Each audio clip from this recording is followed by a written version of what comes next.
ലോകത്ത് ഒരുപാട് ദമ്പതിമാർ നേരിടുന്ന ഒരു പ്രശ്നമാണ് വന്ധ്യത അഥവാ ഇൻഫെർട്ടിലിറ്റി. വന്ധ്യത അനുഭവിക്കുന്നവരുടെ എണ്ണം ദിനം പ്രതി കൂടി വരികയാണ്. ഒരു സ്ത്രീയും പുരുഷനും ഒരു വർഷത്തോളം ഗർഭനിരോധന മാർഗങ്ങളൊന്നുമില്ലാണ്ട് ലൈംഗിക ബന്ധത്തിൽ ഏർപ്പെട്ടിട്ടും ഗർഭധാരണം നടക്കാതിരിക്കുമ്പോൾ മാത്രമാണ് വന്ധ്യത അല്ലെങ്കിൽ ഇൻഫെർട്ടൈൽ എന്ന് നമ്മൾ പറയുന്നത്. വന്ധ്യത സ്ത്രീക്ക് മാത്രമാണെന്ന് കരുതിയിരുന്ന ഒരു കാലമുണ്ടായിരുന്നു.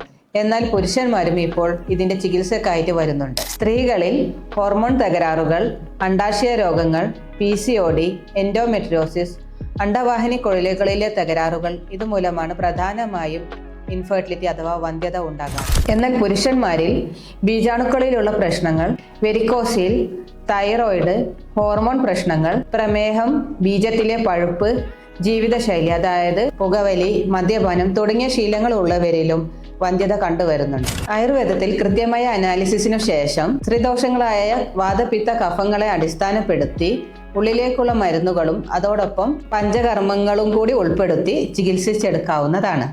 Elaj, Ayur Heritage Hospital.